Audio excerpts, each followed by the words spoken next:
Welcome to Audible Interlude, a G.I. Joe podcast. I am your host, Dave West, codename Phantom Troublemaker, and that was our new theme song by Chris Lodge of Neon Warlords. Be sure to check out Neon Warlords, and that is a 100% entirely original composition made just for us. Ooh. I'm your co-host, Noel Wood, codename Crapshoot. And I'm your Cobra intern that had a bad case of the rot gut earlier. Codename Legion Cub. Ooh, we might be in trouble because I myself had some interesting times before we went live. So this could be, at some point tonight, this could be nothing but Noel. Uh-oh. I hope there's no Jeff Daniels incidents going on tonight. All right. So with that unnecessary bit of TMI, you can follow us wherever you listen to podcasts. Click the follow button, subscribe to whichever platform it is, and leave us a 5-star review. But most importantly, share Audible Interlude. Share the podcast, the videos, whatever. Tell people about this show. It's the only way we can grow because, as we all know, the algorithm is against us. Check us out on Instagram at Audible Interlude Podcast. And while you're there, check those pinned stories and get yourself some Audible Interlude merchandise. If we see you at a live show wearing any of our merch, we'll give you some free swag that you can only get by wearing merch to a show. We will be hanging out at Toylanta the weekend of March 27th, 28th, 29th. We will have a presence at Joe Fest, and beyond that, I imagine we'll be at Joe Lanta as well. But beyond that, we'll see. We'll see what we can make happen for the rest of 2026. But the big thing right now is just growing the show and putting out the best product we possibly can. And part of that was getting a new theme song for the show. You can join the Audible Army Facebook group, and I would like to congratulate. He is here. He's here. I would like to congratulate our new moderator. Rear Admiral Rexship is now officially a moderator in the Audible Army Facebook group. That means he's going to be helping us out, providing content, regulating members, doing a little recruiting maybe. But everybody give a big yo Joe to Rexship for his promotion that comes with no pay, no prestige. But I did tell him we'd probably make him up a special shirt that even we won't have, because technically we're not moderators. This is not the shirt, by the way. This is just bad timing. I just like how you're taking off clothes and there's more G.I. Joe underneath your G.I. Joe. It's just layers of G.I. Joe. Wait till I get down to the G.I. Joe tattoo on my chest. So no, I've been downstairs. I've been working today on like lots of different stuff, taxes, website, day job stuff, like working today. And I finally realized at like 10 a.m. that it was really, really cold down here, which is a weird thing that happens. Like, as it starts to get a little warmer outside, it gets much cooler down here. So a couple hours ago, I turned my little heater on and turned it off right before we started recording, because I know I get hot during the show. I get warmed up. So yeah, it's hit me. I had to get rid of the jacket. But fortunately, all Joe all the time. That's not true, but it's here. You're watching us live on the Needless Things YouTube channel. New reviews going up this week. Classified series Lifeline and Hit and Run. Wednesday. So tonight on the show, we're going to be talking about the G.I. Joe related reveals and things that we saw from Toy Fair this past weekend. Wednesday night, right here on the channel, we are going to be talking about our favorite non-G.I. Joe stuff from Toy Fair this past weekend. Going to have a lot of fun doing that, and that will be a live stream. We don't do as many Needless Things live streams just because often guests are involved, and full disclosure, I don't like scheduling a live event that depends on a guest. Experience has taught me that. But we'll be live Wednesday night, same time, same channel. Check us out. Schedule-wise, you can check out our review of G.I. Joe number 19 this coming Wednesday, wherever you get your podcasts. Our next regular live stream is going to be on March the 2nd. Put it on your calendar now. And look, March is an easy one. All you got to do is remember the dates that we were live in February and just carry them over to March. And that works 75% of the time. And then that year comes in and throws it all off. Here, and Nick comes along and messes it all up. Actually, looking at dates, another unique thing about this, well, that's not unique. A unique thing about 2026 is there are 3 Friday the 13th this year, the most that a year can have. Mm-hmm. So we had one in February, obviously this past Friday, which I celebrated by watching all of the post Part 8 Friday the 13th movies. Obviously, we have another one in March. So I saved the other Friday the 13th movies for that. And then we have one in November as well. So a big Friday the 13th year. It would be nice if we could get another movie out of that. We need to get another Saturday the 14th movie. That's what we need. I agree with that. You know what? I wouldn't even be opposed to a remake if the right people did it. Mm-hmm. I think it would be worth pursuing because I think there's a lot in that could be updated and still be really funny. Yeah, and if you haven't seen Saturday the 14th, check it out. Yeah, it's one of those like a Student Bodies or a couple of those other like early like 80s horror spoofs that just like they still hold up quite a bit. Well, Pandemonium is the tip top. Yes, all of those. Yes, for me. Okay, so I don't think we've really got any follow up this time around. Oh, I will say this: I got my first Operation Recall figure in. The review goes up next Monday because this week was just too jam packed. I got the Dark Reaper, which is was designed by our pal Chris Scott, and it's cool. I like them, but I realized because we've talked about the Operation Recall stuff shipping, right? How it's been over the past month and a half or so. Well, actually longer than that, past couple of months. That's been shipping out. And I realized, one, that I didn't order anything until after the Kickstarter was over. So obviously I was going to be delayed on that anyway. 2, I had not originally ordered anything from the first wave. My picks are all from waves 2 through 6 or whatever. So I didn't even have one coming from the first wave, but I got a Dark Reaper after finding out Chris designed that one. Or it's his concept. Lots of people designed it. It's his concept. So I ordered one and reviewed it. But other than that, follow-up wise, I don't think we've got a whole heck of a lot. So we're going to get right into it because we do have a whole heck of a lot of news. You know what? Wait a minute. Wait just a minute. Uh-oh. Because we've got a new theme song. It's incredible. A few people might not have been sitting here waiting right when we went on the air. I think we've got to hit it again.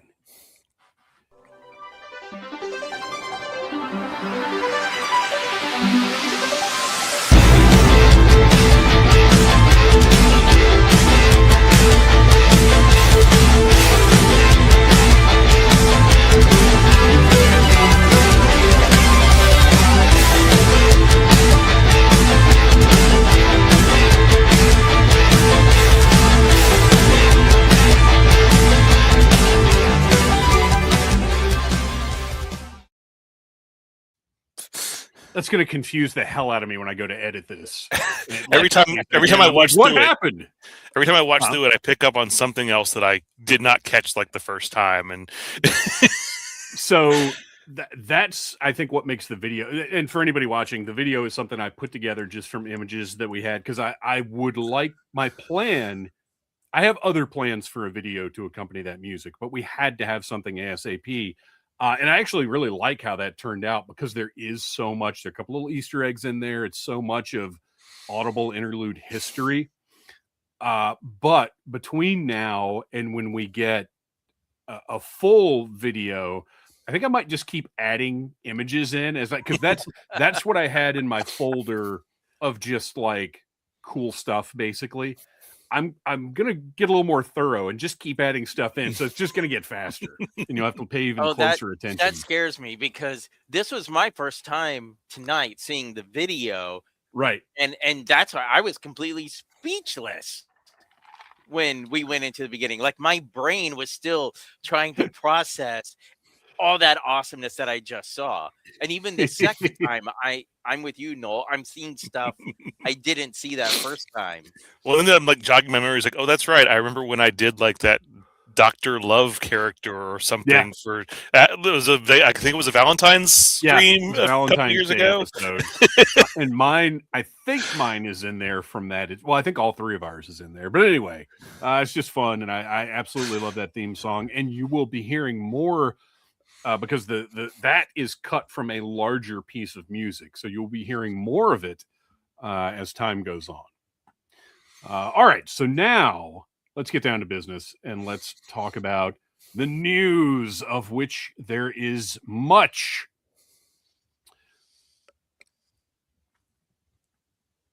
First up, I don't have any photographic accompaniment here. It's just a quick update from Legends of the Hidden Force. Whiskey Jack Toys wanted to drop an update for February since they didn't in January. Production is complete, and the final invoice has been paid for manufacturing. The factory uses a third-party shipping company, and the invoice was paid last week, waiting on confirmation of payment. Chinese New Year starts February 17th, so shipping will happen after the holiday. So that's great news. Legends of the Hidden Force on the way. Looks like there's a decent chance they'll beat Call Sign Longbow. Well, actually, I wouldn't even say a decent chance. They will. They will. Now, Call Sign Longbow is now looking like at the end of the year. So, but again, as I like to say, this stuff has all been worth the wait so far. And in talking to people on the Creator Series and here on Audible Interlude, we have learned a lot about the delays that happen when you're an independent toy company and you're working 7 days a week. And there are delays, and there are communication issues with the factory, and there's back and forth, and it's a process. It just takes time. Well, and there's been all these global supply chain, disruptions for the last like 6 years. So, I mean, it's that we're still not recovering from what happened, in 2020. Right. We still haven't even recovered from the pandemic, and it's been nothing but problems since then. Mm-hmm. So, look, I cut these guys all the slack in the world and admire the heck out of anybody who has started up a company or a project or whatever and is still working on it and is still planning to deliver it. Like, that's amazing. I can't imagine having the bandwidth. And as far as I can tell, all of the ones who, have had experienced these delays, they are, making sure they're communicating as much as they can. They're not just sitting there for, 2 months and not providing any updates. Like you're going to know if you've backed these Kickstarters or whatever, you're getting updates. Like I've actually got a whole folder in Gmail from all the ones that I've gotten from Operation Recall, because I've just been saving those. Yeah, they've been very transparent about all of these companies. Have been very transparent about everything. I have not been left wondering with any of the ones that I have backed. We also have a Skeletron update. In this, I've got to find. I think I did my images a little bit out of order because I had planned to go back and reorganize a couple of things. There he is. Okay, check this out. This is awesome. And I'm very jealous of anybody that's going to be at ZoloCon and has the opportunity to get from Skeletron, available for the first time at ZoloCon 2026. This beautiful retro 2-in-1 figure transforms from Zargonaut into Commander Zarlord. This is great. The colors are awesome. The greens look beautiful, and you can tell that's a helmet that appears to be removable. And then the back angle has the helmet removed, but we haven't seen the face of Commander Warlord yet. This is. Have you guys seen this one? No, this is my first time. I love it. So this is an O-ring figure, 3 3/4 inch, in the style of the Skeletron and Callsign Longbow that we've seen.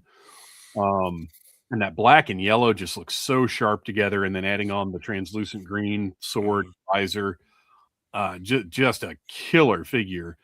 I would imagine, like anything else, after ZoloCon, it's probably going to go up online to be available.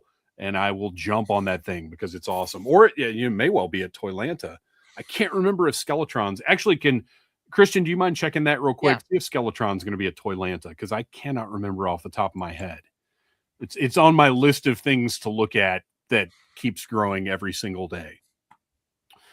So yeah, that's just a beautiful figure. Can't wait to get my hands on that one.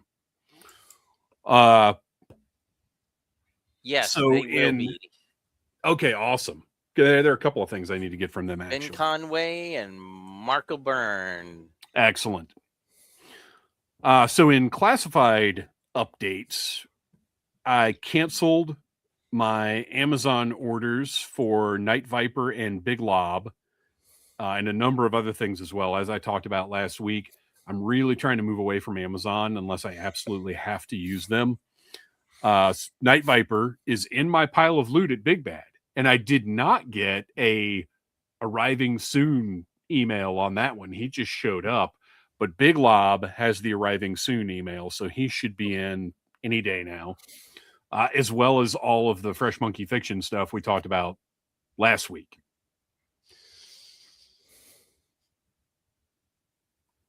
Okay. Speaking of, well, this was 2 weeks ago, but we got a little teaser, a little leak, I think it was really, of the G.I. Joe Teenage Mutant Ninja Turtles crossover line.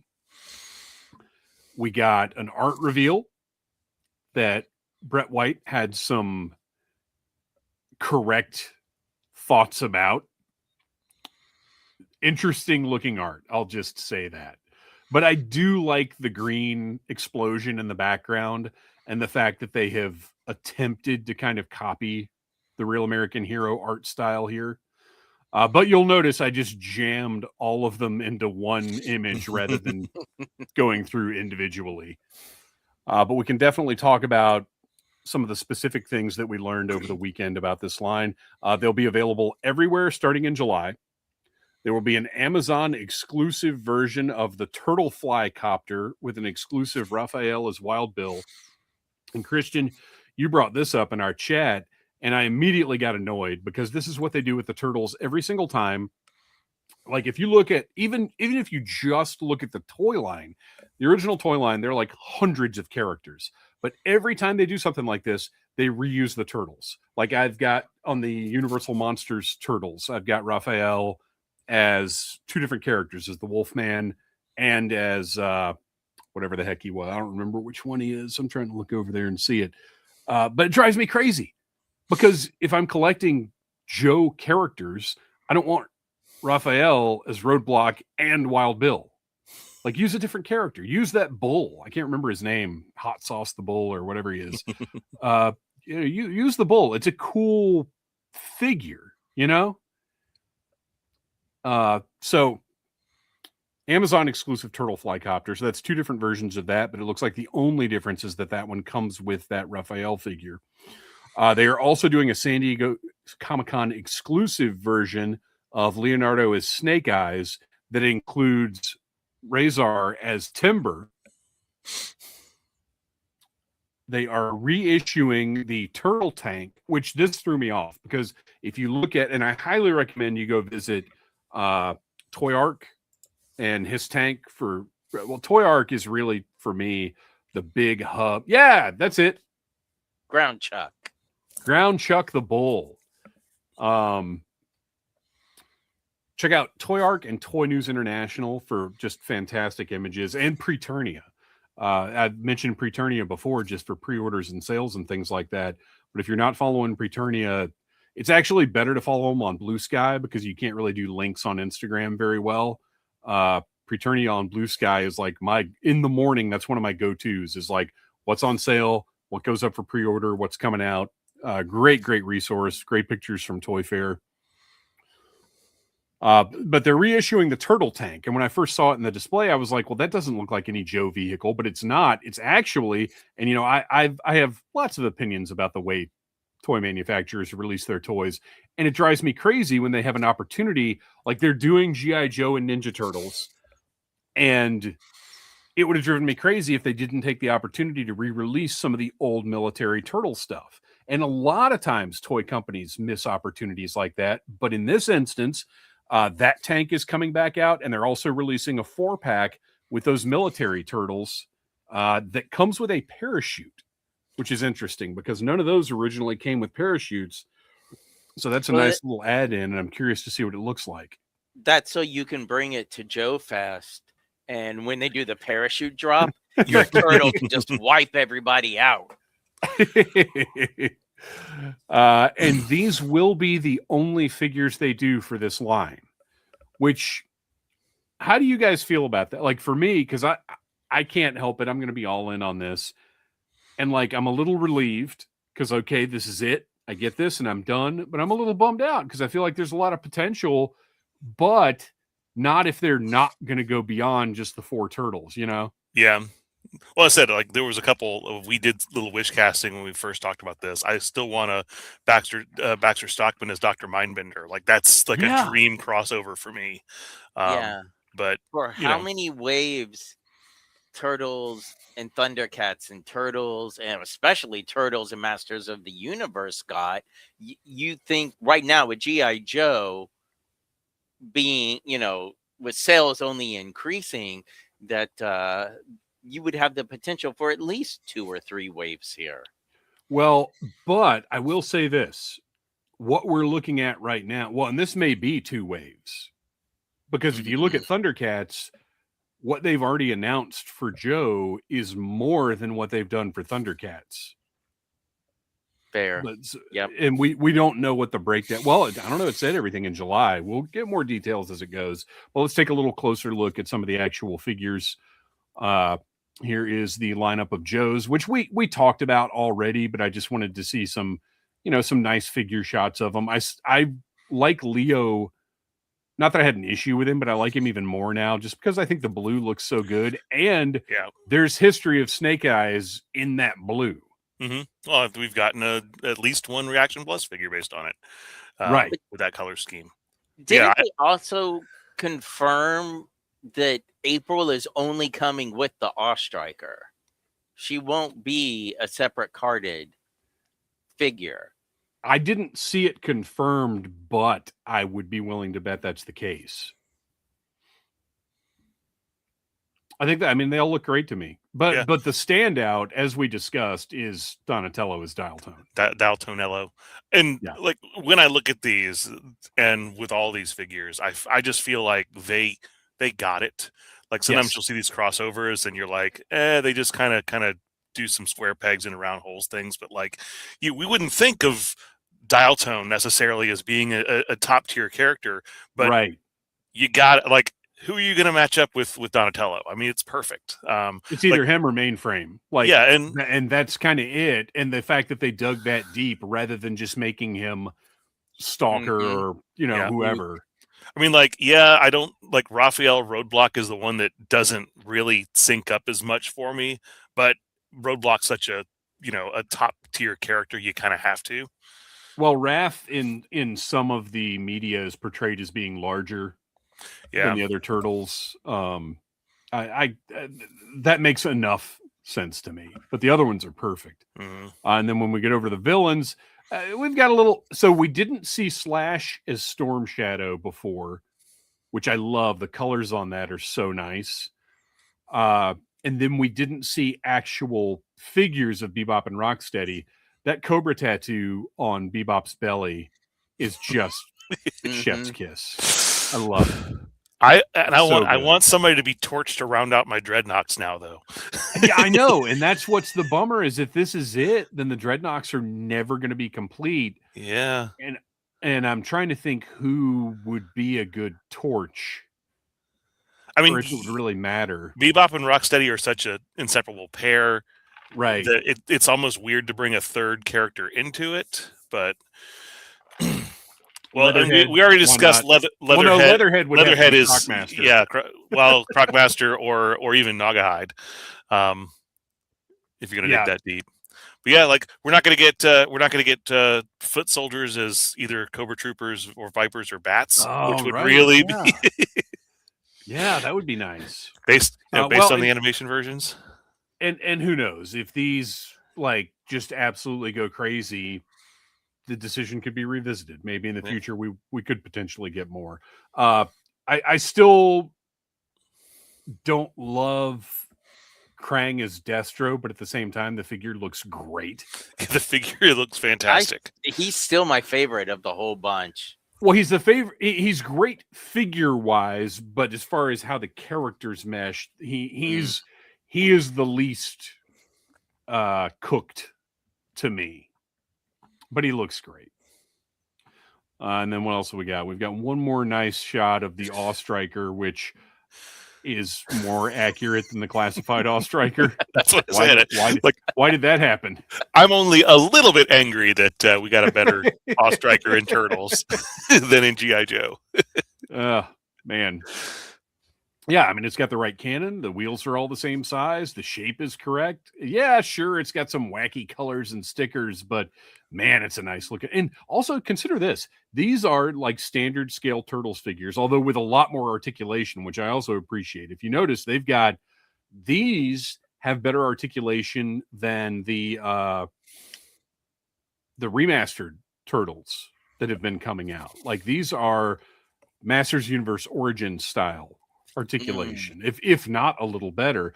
But these are 5.5 inch size figures. Think about how big that thing is going to be to accommodate all those figures. This is going to be a large vehicle. It's not going to be like all the old smaller turtle vehicles, which is fine. I'm excited for that.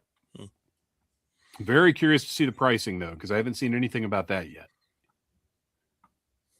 But Playmates in general has pretty reasonable pricing. So like their classic turtles are $10 or less, like if you find them at retail, which is in this day and age is a freaking bargain. All right, so that brings us to the actual for real Hasbro G.I. Joe classified news. Oh, there's so much. I didn't expect this much because sometimes, like when they've shown so much right before Toy Fair, sometimes it ends up just kind of being like, well, here are the actual figures of those renders we showed. And there's nothing particularly exciting or surprising, but we've got a ton of stuff to talk about. So let's start with, and most of this, or actually I think all of this, good Lord, I think all of this goes up for pre-order tomorrow at 1 p.m. And as we go through, I will note if something is an exclusive or has been listed as an exclusive. So let's get down to business with the oldest thing we're going to talk about here. And that is the Cobra La Royal Guard. Absolutely gorgeous. We've got a lot of really nice diorama pictures that show off those wings and how the various parts interact with each other on this character. This thing still, and this is from a special toy book reveal that came out the week before Toy Fair. Are you guys even more excited about this now? I am, but there was news about it that should not have surprised me, but it disappointed me at the same time. Oh no, really? Yeah, because it's a fan channel exclusive. So this one's everywhere. Is it? Mm-hmm. Yep. That makes me feel better. From Hasbro's press release, this will be available at most retailers. Oh, like just like all the mainline stuff. good, because I had read something over the weekend that, it was going to be like Hasbro Pulse Big Bad. And I was like, well, for those of us that work, it would have been nice to get one. Well, fan channels are never that big of an issue to get, though. I mean, that's kind of the, but anyway, no, this appears to be mainline figure. It said most retail outlets. Good. If I were collecting the Cobra Law figures, then I would be excited, but I'm glad I'm not, because I would have to buy at least 2 because it's a troop builder, and that would become a very expensive habit. Yeah, originally I know we said 1 because of that price tag. But that picture with my Thona looks great. We didn't know until this weekend what the price point was going to be, and I will say it is lower than what I expected. It's $42.99. And I have come up with how I am going to get 4 of these, because that's the number I feel I need. And this is breaking news, I guess. I have boxed up all of my loyal subjects mask toys, and I will be selling those off. Wow. Open to offers now, but I do have plans if nobody wants to jump on it at the moment. But yeah, I'm so dissatisfied with those and with the company's reaction to the problems with those. I'm just getting rid of them, and I'm going to put that money towards I'm glad I stopped the because I'd much rather have them. I'm glad I stopped the Thunderhawk, but I don't think it was worth what I paid for it now. No, definitely not. Absolutely not. Those, in retrospect, and right now I'm a little extra bitter because it happened so recently, but I think in retrospect, we're going to look back on that first wave of masks from loyal subjects as like one of the biggest letdowns in modern toy history. They're just everything involved with it. All right, so this comes with 12 character-inspired accessory pieces, including 2 wings, 2 helmeted, and 1 unmasked alternate heads, spear, removable shoulder armor, swappable bioorganic arm blade gauntlets, sword and weapon accessory, plus a removable soft goods kit. Tons of stuff packed out. We can actually get a better look at the loadout here. Tons of stuff packed into this box.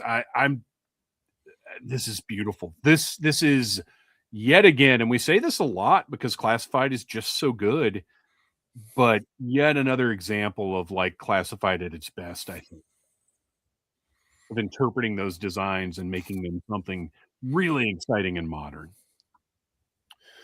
All right.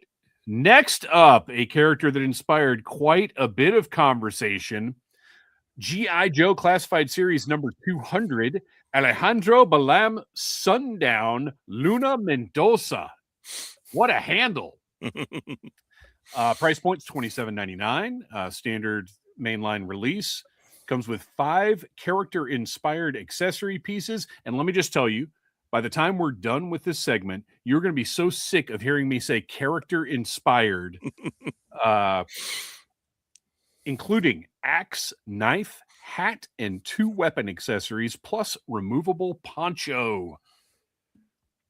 So what a roller coaster ride this guy has been, because from the silhouette reveal that we initially got, which is interesting because I think, if I remember correctly, when they revealed that image, they said that the character reveal would come at a later date because it would require more explanation, but then they just dropped this picture.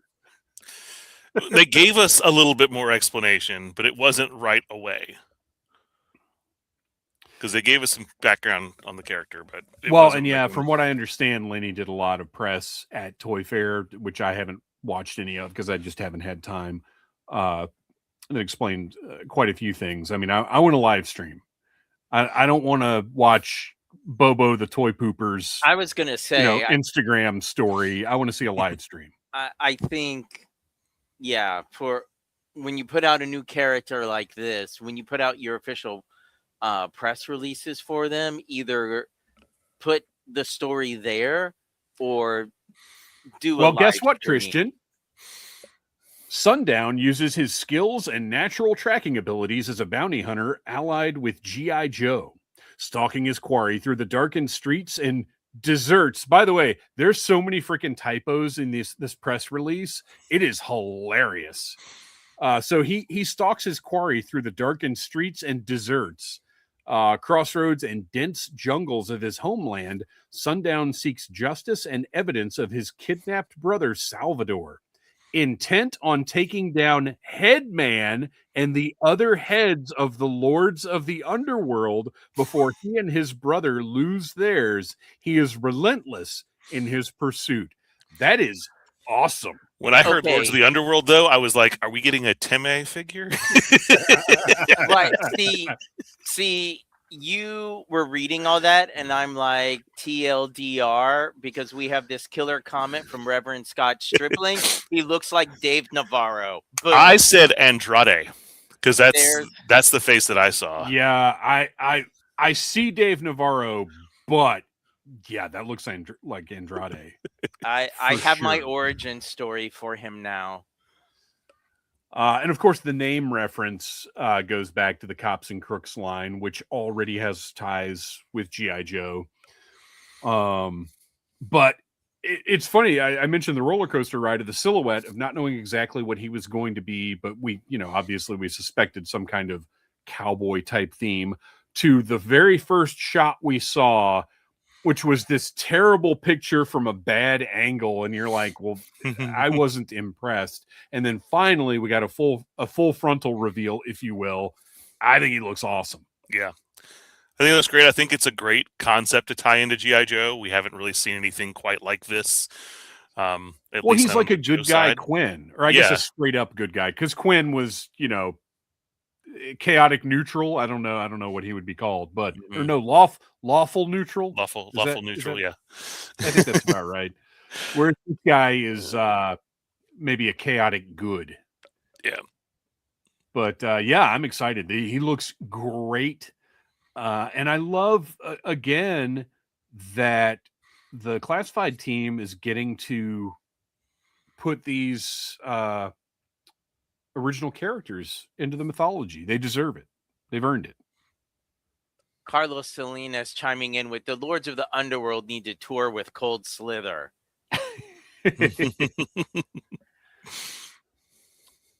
So is this on your buy list?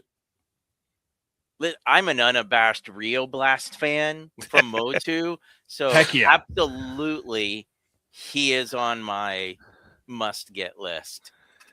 He's a maybe for me. Of course, it's not what I typically buy, but I think the figure looks so good that I kind of just want to see him on the shelf with the rest of my Joes. Right. Well, and the color of that poncho brings out so much. Yeah. And I just noticed, because this happens sometimes, I just noticed his spurs. Yeah. That's which great. We've gotten on a couple of figures thus far. I don't know if they're the same ones we got on. Who did we get them on? Zorana, Crocmaster, maybe. Oh, Zorana. Yeah, you're right. Zorana had them. I'm pretty sure those aren't her feet, but maybe he's got. Maybe he has little feet. Yeah. Well, no, but I don't know I can't remember if it was a separate piece or if it was. Yeah, I think it's a separate piece that's actually attached. So. Oh, interesting. Next up, long-awaited, well-deserved, announced on a Midtown Comics live stream with Larry Hama.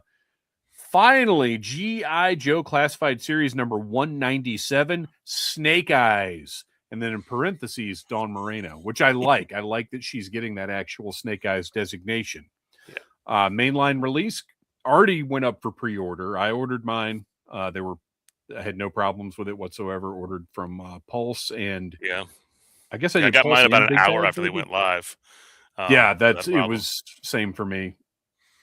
Looks great. Looks exactly like I want it to look. I love that they have the unmasked portrait, but I've always liked that masked design for her so much. That's definitely what I'll display. And I like the fact she's got bigger arms than most of the female figures that we've gotten in this line. She doesn't look as puny as most of the rest of them. And full scabbards for her swords. Yes. No naked blades. Although she does come with an Uzi that will probably already looks like it's going to be way too big for her. But at least it's not supposed to go in that holster. 7 character-inspired accessory pieces, including alternate masthead, 2 katana swords, twin saya sheath. I didn't know the sheath had a name. And weapon accessories.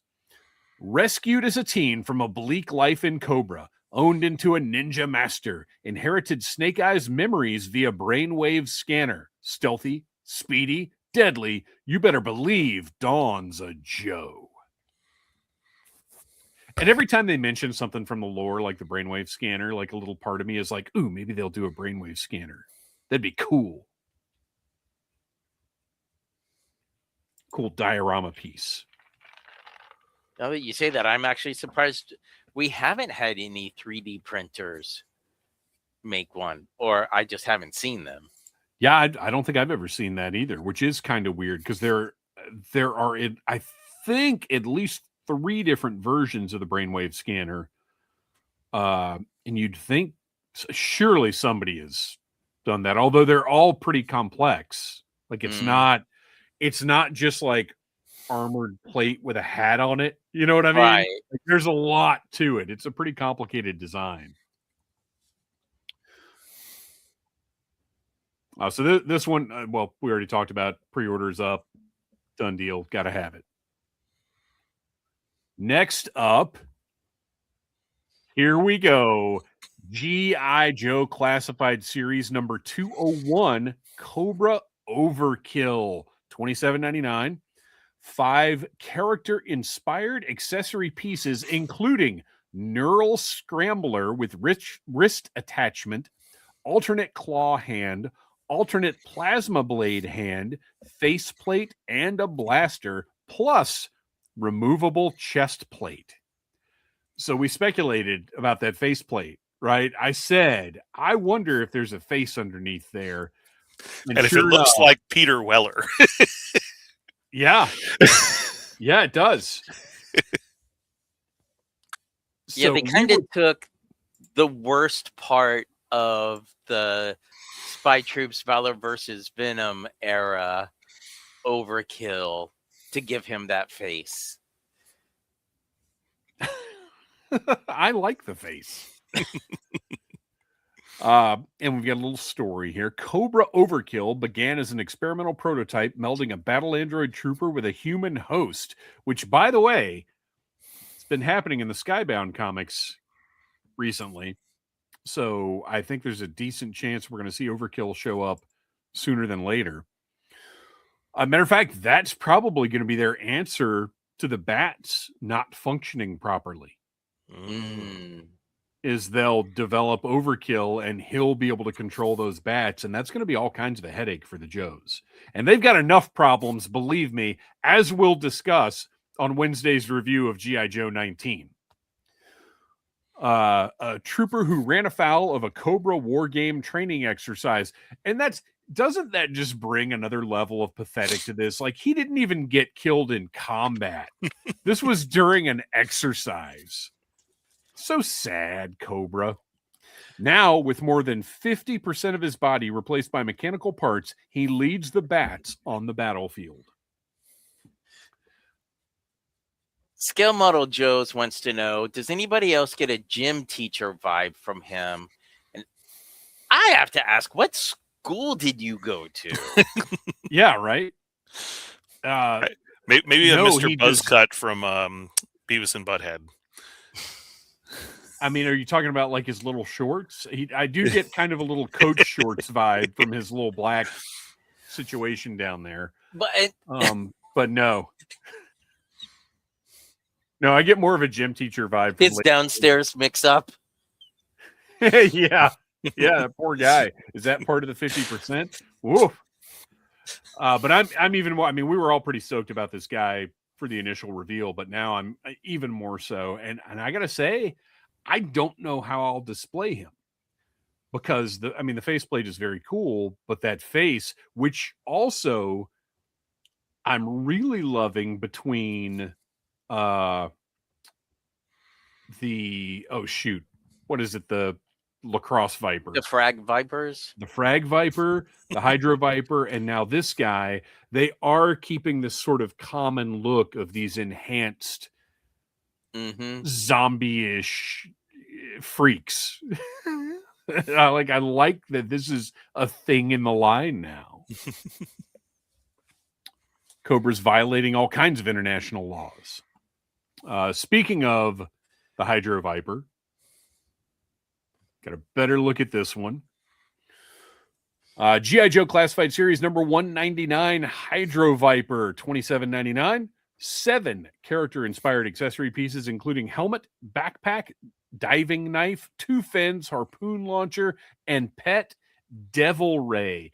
And this is actually, because originally I wasn't including the accessory loadout in this because we're going to look at it. But then I realized, like, it's interesting that they specifically called this thing a Devil Ray, and what other accessories have some specific name, like Overkill's neural, whatever it is. Like, I actually do think we need to be calling out when we get specific names for things. So we were pretty big fans of the render of this that we saw, but again, even more so, this looks great.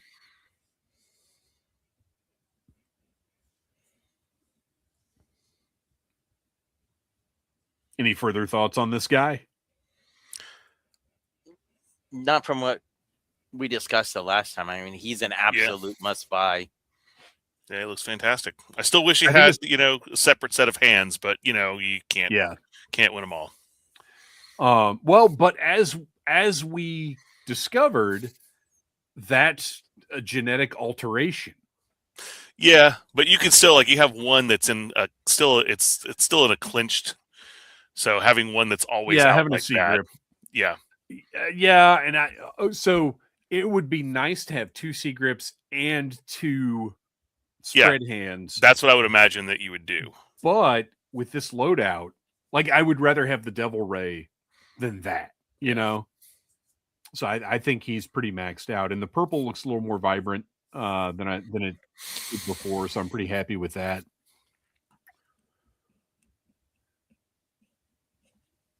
And now we know the helmet comes off, and the portrait looks fantastic. Airtight. It has the hairline. Yes. Airtight looks like airtight. I mean, this is, again, just classified perfection. Mm-hmm. Yeah, this is the most excited I've been about a figure in a while. G.I. Joe Classified Series number 198, Airtight, $27.99. 5 character-inspired accessory pieces, including signature sniffer, helmet with air hoses, compressor pack, connecting tube, and weapon accessory. Everything you need for some good old-fashioned chemical warfare cleanup. He just looks great. The colors look great. The portrait is incredible. This is... I just couldn't look any better, I don't think. Yeah. It could if they slid that holster down just a skosh. It could look better. That drives me so crazy. Is when they take these pictures, just adjust things a bit. Make the knees, oriented correctly. Slide the holsters down. Just take a second. $27.99. It takes a mighty weird person to walk into a cloud of toxic gas strong enough to fell a mutant weightlifter cockroach, but Airtight was a weird kid who grew up into an even stranger adult, which is pretty much a synopsis of his original file card. I think that's actually taken directly from... Is it word for word? Yeah, we did. I mean, we just did that rank the file card a couple months ago. If you think I remember something from a couple months ago, you do not know me as well as you should after 30 years, Noel. I would like to propose that Airtight's Cobra Nemesis is Night Vapor, because I accidentally said Night Vapor earlier when I meant Night Viper, and I think the weapon would be the Dutch oven. No, I think it's going to be a cesspool. We're going to get a cesspool soon. We need a cesspool. Even though, for some strange reason, Airtight was never a member of the Eco Warriors in the original Joe line. It made no sense to me. because he was so good. They're like, we don't need to do anything with that design, and we can't just re-release the same figure again. That'd be ridiculous. That's got to be the reason for it. Next up, so we've gotten a lot of really good stuff. I think this is my favorite, except for one thing. G.I. Joe Classified Series number 196, Professor Rotclaw and Cobra Deinonychus. $51.99, which is apparently the new with pet price point, which is really crazy. 6 character-inspired accessory pieces and 1 unassembled piece. Professor Rotclaw includes whip, Paleo Viper helmet, and weapon accessory. Cobra Deinonychus comes with skull and jaw armor, bridle, and unassembled tail, which is, by the way, not an accessory. Don't even... Come on. Well, Rotclaw can take the tail off and beat people with it, like Arm Fall Off Boy. So that bridle is the mystery accessory that we saw a couple live streams ago. I am just over the moon excited about this one. Again, a new character with, I will say, one of the worst names I've ever heard in G.I. Joe. And however, really, his given name is Crispin Kilgore, and I love that name. Oh, is it? I didn't even see. That wasn't even in the materials. No, that was in the. They actually released. It was earlier today, or maybe later yesterday. They released the file cards that. That's right. Yeah, earlier today. Yeah, earlier today they released the file cards, and Rexship did post them on the Audible Army Facebook group. I just hadn't had a chance to look at them yet. Professor Dr. Rotten Butt, whatever. I mean, that name is horrible. I'm going to put him on the shelf and completely forget that's what he's called. That name's so bad he could have been a villain in the Star Wars prequel movies. I do look forward to Lenny justifying that name, or even just saying it with a straight face. And I will admit it's possible once we get his thought process behind it, I'll be like, oh, that's an awesome name. But as of right now, not good. Professor Rotclaw serves as pack leader of Cobra's Paleo Viper troopers, which, by the way, that is also awesome. The fact that Paleo Vipers are a thing. Training them to handle the genetically engineered Cobra Deinonychus Raptor packs. This is great. And I will also say this. If you are going to reference Deinonychus Raptor packs, well, put this figure out. Sure, great. But put up like a 3-pack or something on Pulse, so we can actually make a pack of Deinonychus Raptors without having to buy 3 or 4 Professor Rotclaws. So this, I mean, even though the price is a little higher than I would like, this is a must-have for me. Scale Model Joe says Paleo Vipers are better than Atkins Diet Vipers.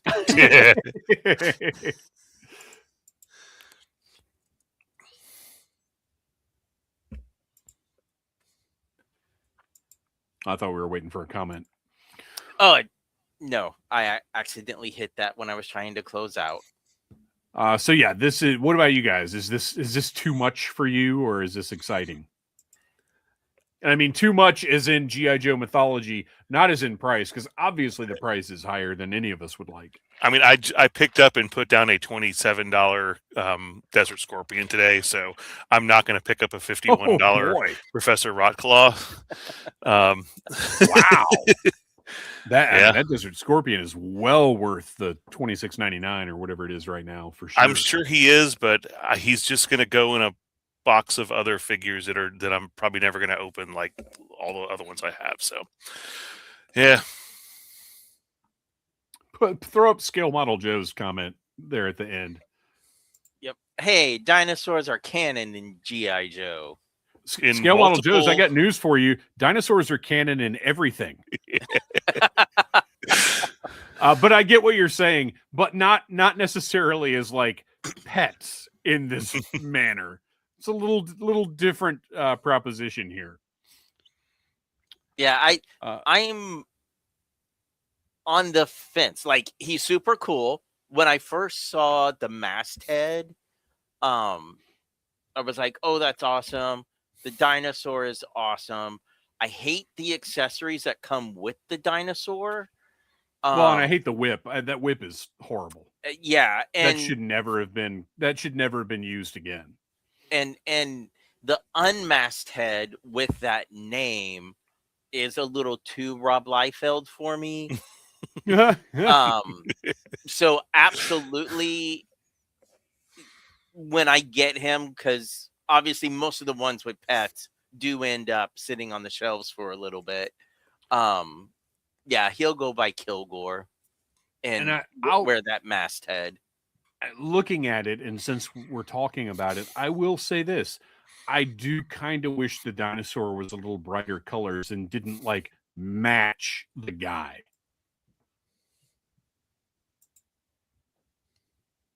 I don't love the colors on the dinosaur.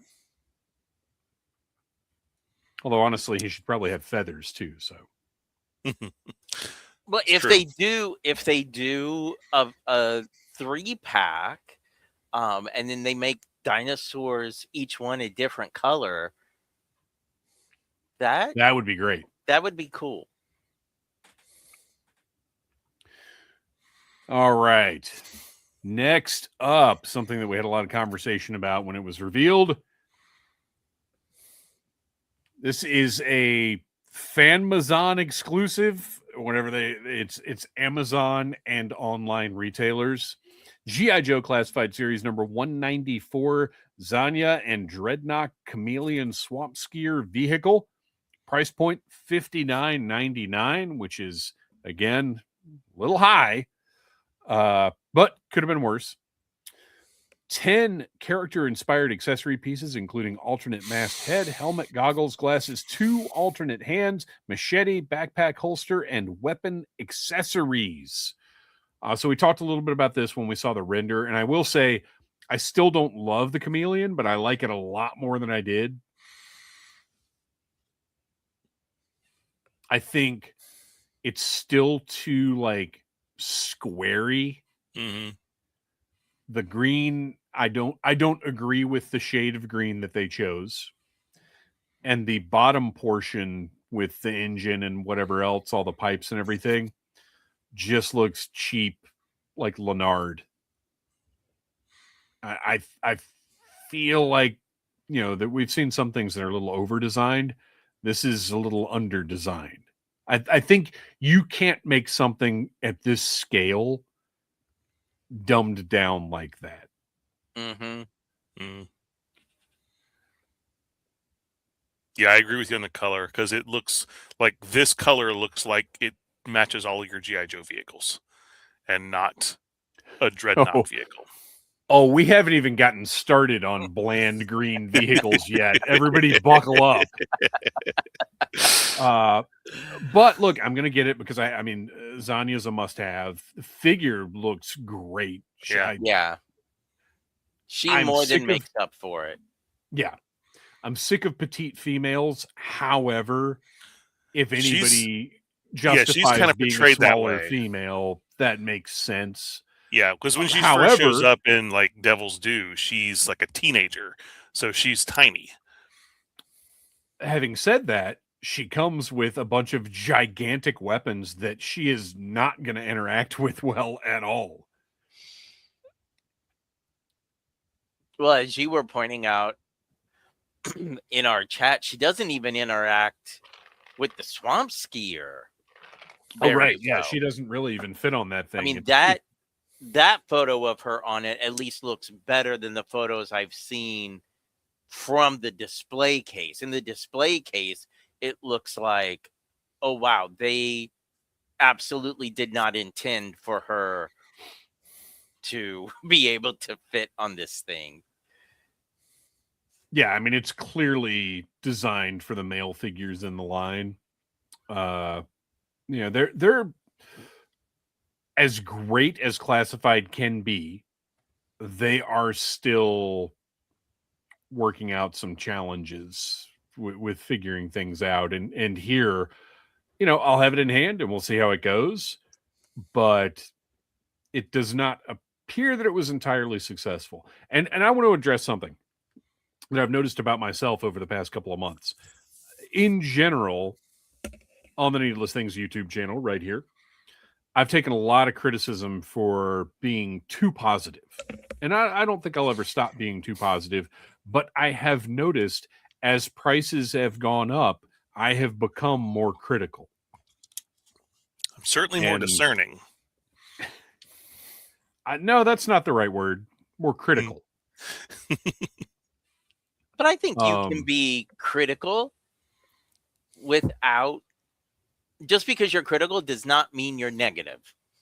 Well, saying I became more discerning suggests that before I wasn't, and I was. So I don't really agree with that.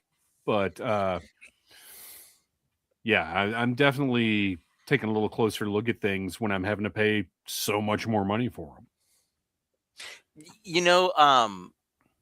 I think it's on the Halloweenies podcast where they do the "Would you watch this again?" or "The Irishman," and now we have "Would you buy this?" or "A Loyal Subject's Mask." Yeah, right. Well, so for years I've been trying to stick to that, and of course with my new life order, it's becoming more of a reality. But I have always tried to say, well, would I rather have this or this? And, a lot of times ended up not really making the decision. But now I find myself seriously making that decision a lot more frequently than I used to. And honestly, a little happier for it. All right. Next up, another Fanmazon exclusive. G.I. Joe Classified Series number 193, David Red Dog Tapu Tapu and Varujan Taurus Ivezian. Sorry, really everybody in the world. $59.99. When I first saw that, I was like, oh, that's not too bad. And then I realized, oh, no, wait, that's not $49.99. That's $59.99. That's $30 a piece. 20 character-inspired accessory pieces. Red Dog comes with 2 alternate hands, football, kicking tee, backpack, knife, backpack, knife, backpack. That's interesting because there's only one backpack in the set. The whole set. Here we go. Fa'alafai Club, War Club, and weapon accessories. Taurus comes with 2 alt hands, knife, Ottoman battle axe, Klij sword, and weapon accessories. I'm still pretty stoked about these guys. I think they look great. I will return to Taurus as an acrobat and not a strongman, so his physique works for me. I will say the images that we saw from the display at Toy Fair, his weapons do not look good. They're in that silver plastic, and it's so... you could see through the axe. If you look at some of the pictures that were taken, you can actually see like directly through that axe. It's not great. And especially, Kristian, as you pointed out, because we were talking about it, and I said it's really difficult when that's Scale Model. You got to put Scale Model Joe's comment up there. Scale Model Joe says, that's nobody's business but the Samoan and the Turks. Istanbul. and I will say this. If you have never seen They Might Be Giants perform Istanbul live, oh my gosh. I've seen it probably 20 times now. It's different every time, but it is always amazing. As a matter of fact, the last time I saw them, they were in town for 2 nights, and I went to both nights. The first night, they played like one of their crazy big orchestrated, like all the horns and everything versions of it. The second night, just the 2 Johns played it, which I had not seen since like 1992 in a Blockbuster Music. Really fantastic. Anyway, stoked about this set. The price is a little high. Disappointed in Taurus's weapons. Oh, so this is what we were talking about. I said it's really difficult when within the same line you have weapons where some are actually painted silver and look great. Some are in Hasbro's metallic plastic and do not look good. And then, Kristian, you pointed out, or within the same figure, because Taurus has silver painted parts on him and in those plastic metal weapons. It's and look, I get it. Cost. But man, I think what I'm probably going to do is just take a silver paint pen and go over those, because I'm not going to be able to tolerate, like, once I get that out of the box, I'm going to have to do something. If you gave me the choice of losing 2 of his accessories, like, you know, in order to have them painted, sure. I mean, you know what? How many times do we need the stalker gun? Like I feel like there's editing you can do where you've put stuff in there to go, okay, here's the value for why it's $60. And I totally appreciate that. But my discerning eye also looks at it and goes, well, you could have painted those, and then I would have been like, that is a really cool set and worth $60. Well, and especially looking at them, and they do have paint on them, so you have to wonder, like, as far as paint operations go, once you are putting paint on something, how much more is it to put more paint on something versus, because look, I don't need the fists, as you said, I don't need the stalker gun. Honestly, the football and the tee, I get it. People are going to love it. I don't need it. I would rather have those weapons painted silver than have the football and the tee. But that's personal preference. Mm-hmm. Well, and you know what? If you get rid of the football and the tee, then you get rid of Red Dog's open hand. Yeah, his extra hand. So get rid of his extra hand and his fist. Both of them just have C-grips. That's fine. Or trigger finger hands. That's fine. Like, there's some choices could have been made, but maybe they couldn't have. We don't have enough information. Very true. To say that definitively. They got to have the plussed up versions, so when they eventually do the retro carded single versions, right. They can do. Although, like, how are you going to do these as retro card? Because they already just pop right off of, you know, the Sunbow imagery. Yeah, that's true. They've really captured. I think Brett said it in the comments here that they really captured the likenesses. I mean, they look great. Look, I'm being nitpicky here. Overall, this is awesome, and I am thrilled that we're going to have Slaughter and the Renegades. Like, that is great. Next up, something that I will politely just say not for me. G.I. Joe Classified Series Legacy Collection, Action Soldiers, Special Forces, $42.99, to which I say, duck quaff. That's insane. $42.99. 16 accessory pieces, including alternate head, beret, glasses, mask, bandana, dog tags, backpack, helmet, knife, RPG, and weapon accessories. A full arsenal of weapon paraphernalia, SDE included for free. Yeah, I don't see $15 worth of extra accessories in that pack.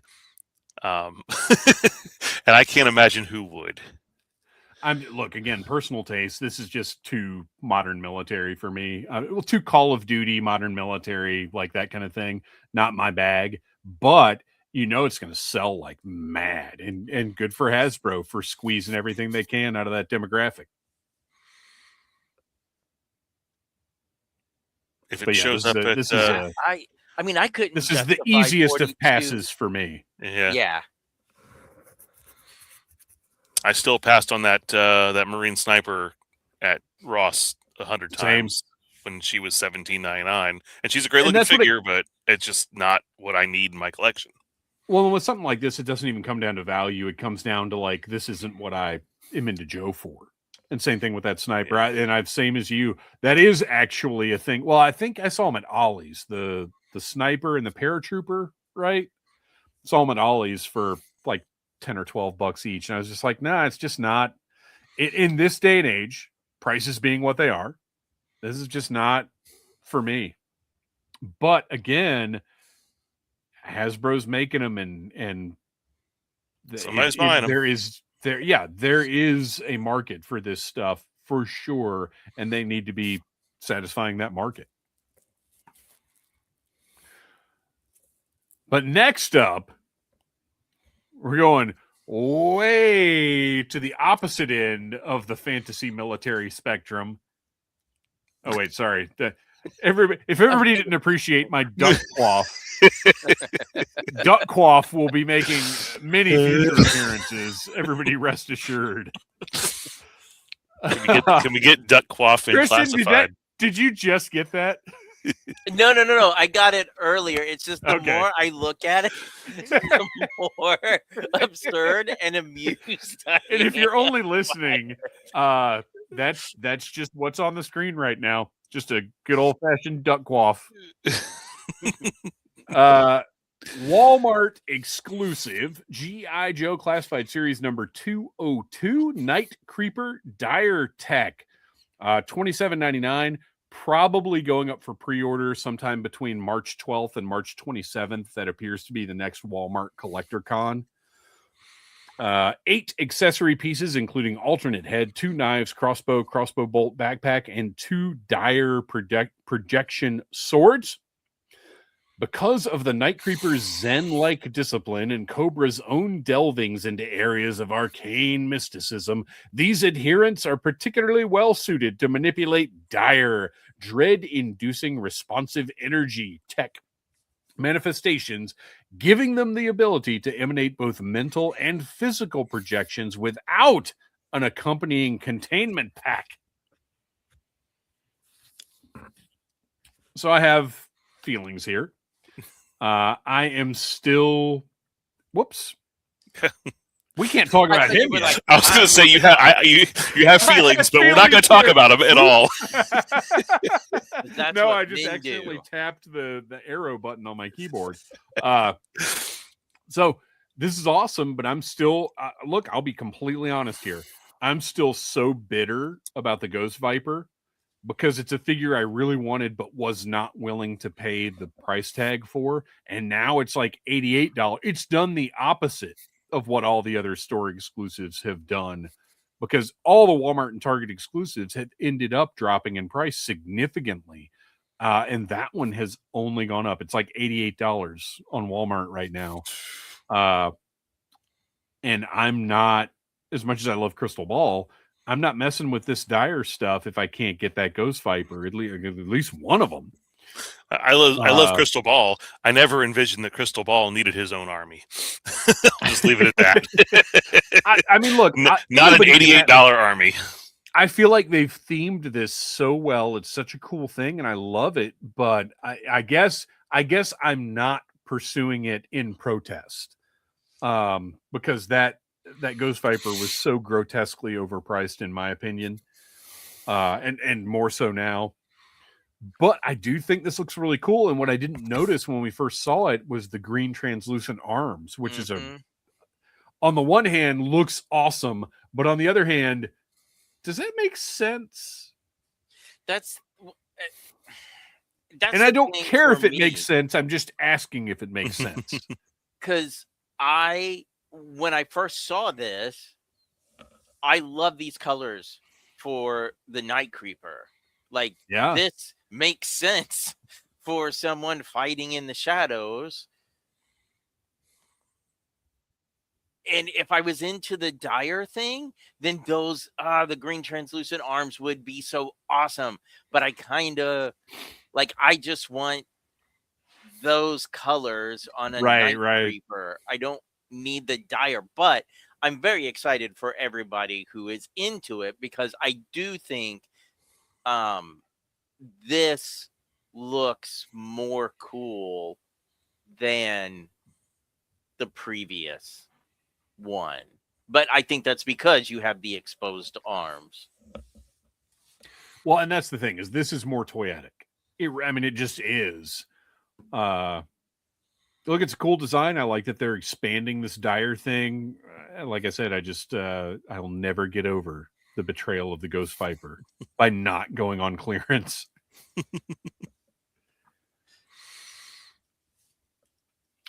All right, and we're going to wrap up the Hasbro portion of the Toy Fair reveals. Oh, no, wait, we've got two things after this one. So this to me is kind of the main event.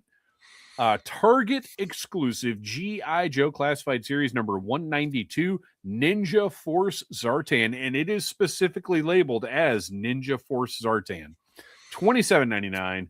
Goes up for pre-order tomorrow along with everything else. Limited quantities will be available on Hasbro Pulse. 10 character-inspired accessory pieces, including coiled 2 knives, 2 swords, a kama, a quiver of arrows, compound bow, and 2 detachable bowstrings, 1 at rest and 1 drawn with attached knocked arrow. Master of Disguise Zartan understands that sometimes the best way to hide is in plain sight. You'll be too distracted by his bright orange mohawk to notice the arrow he sent to bullseye your chest. And those cowards. Props to whoever wrote that, because justifying his garish look as like a distraction, I love it. That's the kind of justification I need. This figure is a must-have. The colors are fantastic. It looks even better now than it did when we saw the renders before. And as we discussed, the scabbards for his blades, like, mostly cover them. This is not as offensive to me as if those were like full-size swords. So this works. He's great. He's a must-have. Well, I'm surprised you said the colors, and we talked earlier about like dull green. I do wish his pants were that bright neon green, and not essentially the same color as the chameleon.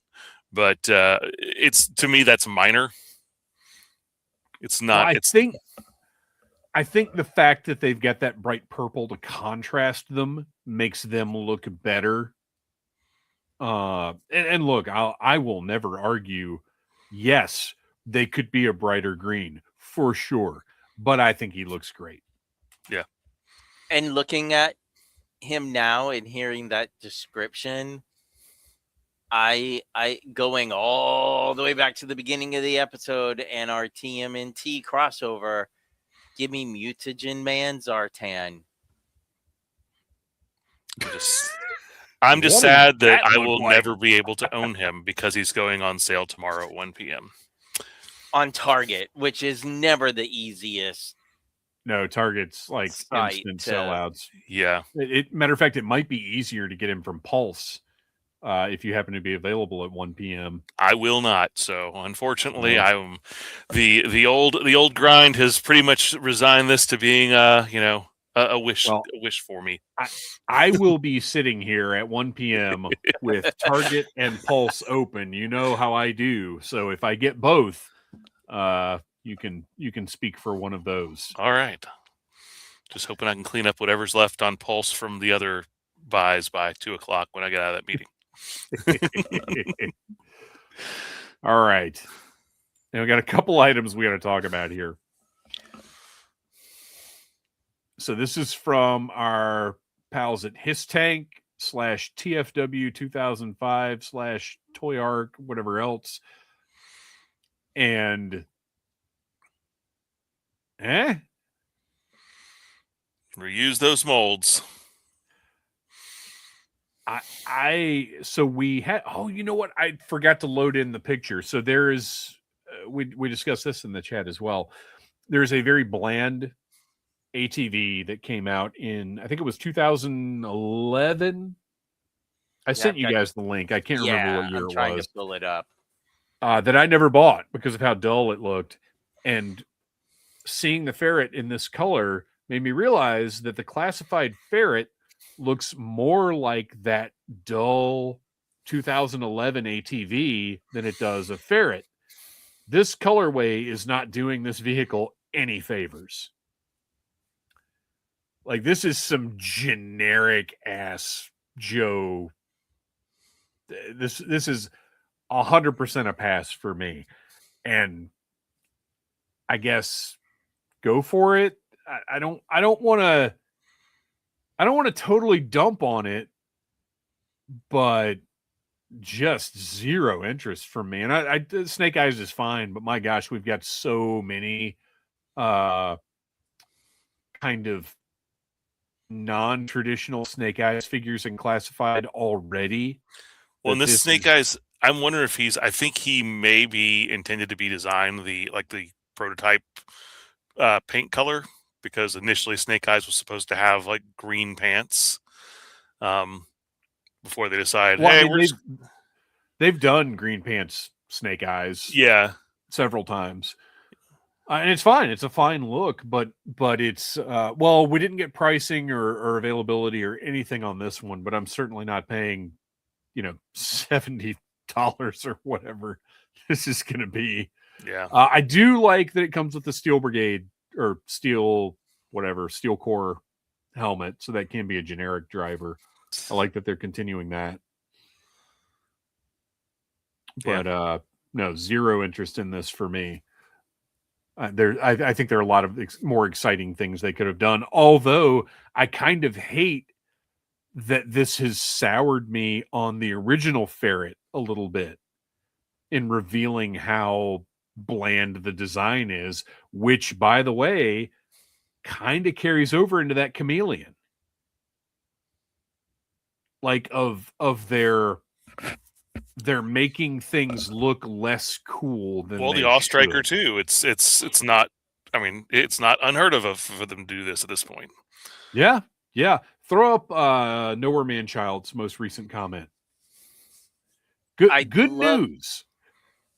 I'd love this Ferret in a 1/18th scale, though. Yeah, good news. They did something very close to this. Like I said, did you find it, Kristian? I did. So in 2011, they released the Tiger Claw ATV, and it, contrary to what the name implies, it is not Tiger Force at all. It is it is very, very Leonard Chapman looking. Like, it looks like... I didn't buy it. I was all in at the time, but I did not buy that. Yeah. Well, do a screen share. I can. I've got Yojo pulled up. Okay. Hang on. I think like we're deep in it now. Isometric. It's just like somebody like shrunk a Hummer and put it on top of a Ferret chassis. I mean, honestly, when you look at it without a figure, it looks like it's part of the Built to Rule line. So freaking generic. All right, let's see.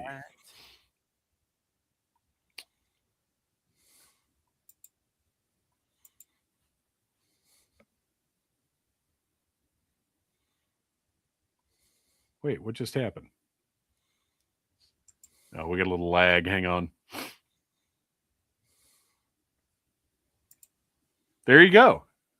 Mm-hmm. I mean, it's pretty darn close. There are a couple little extra pieces. Obviously, the giant cannon on the back is something extra.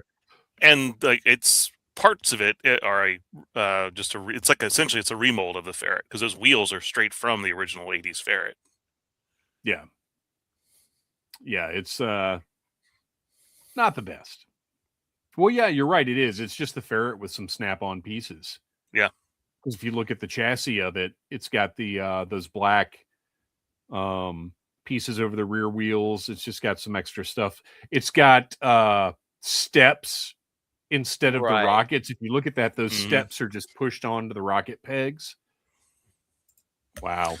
Anyway, it looks better than that at other angles, but it's still not a great vehicle. So there's that.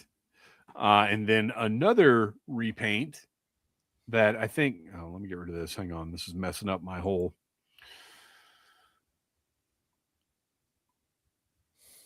There we go.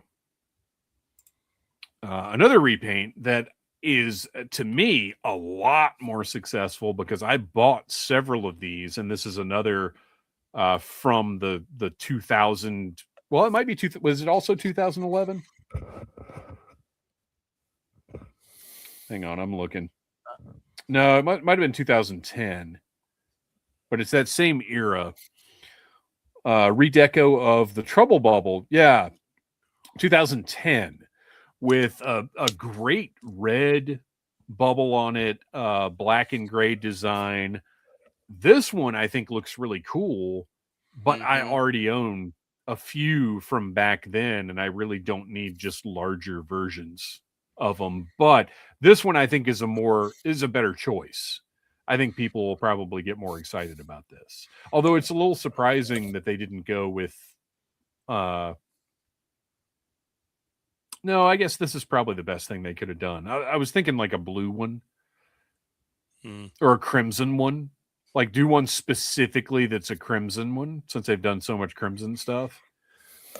But this is a good look. I like this recolor quite a bit. I just am not paying, again, $70 or whatever. I've got for four classified size. I've got 4 classified Trouble Bubbles between standard and the yeah, Python same. one. Yeah. So I've got 2 Python and 2 regular. I don't need any more. Well, and but looks cool. For those who didn't know, I believe it was also pointed out that these are being sold as a pack. So it's not like what? It's a box set. It's a battle set. So you can't buy just the Trouble Bubble. It's the 2 vehicles together. How much is that going to be? Good question. And like, I think you would be successful with that black and red Trouble Bubble. I don't know that ATV is exciting enough. I don't know. I don't know.